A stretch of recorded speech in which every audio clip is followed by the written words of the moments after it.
So what is the answer to this horror? What is the answer to this horror? It is to dismantle the apartheid regime that systematically discriminates against Palestinians on racist grounds. It is to dismantle the settlements. It is to allow the Palestinian refugees expelled in 1948 the right to return. It is to stop the ethnic cleansing, the ongoing ethnic cleansing of Palestinians. And, and should this be a radical thing to say, of course it's completely unacceptable to Israel, what about we have equality?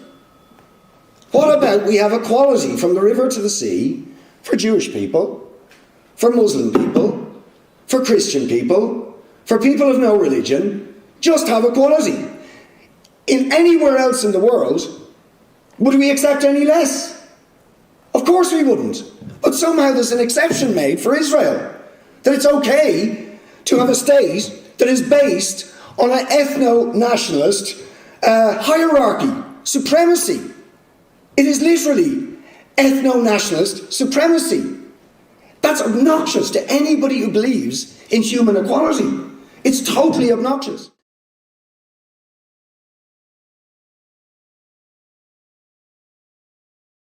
When people like Mandela, and did they use force sometimes, the ANC? They did, I'll finish on this.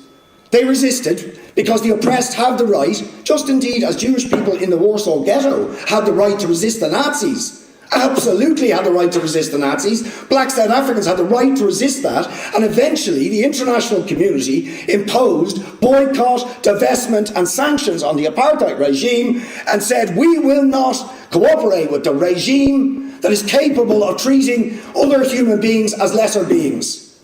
And that resistance of Black South Africa and of the international community's solidarity forced the dismantlement of that regime, and now black and white live as equals in South Africa.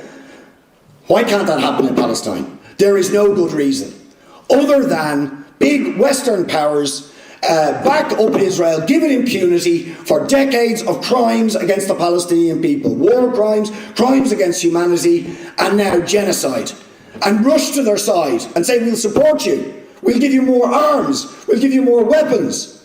What's the reason? Biden told us a few years ago. He said Israel was the best investment the United States ever made. I will finish on this. If Israel didn't exist, we'd have to invent it. And he went on to explain we'd have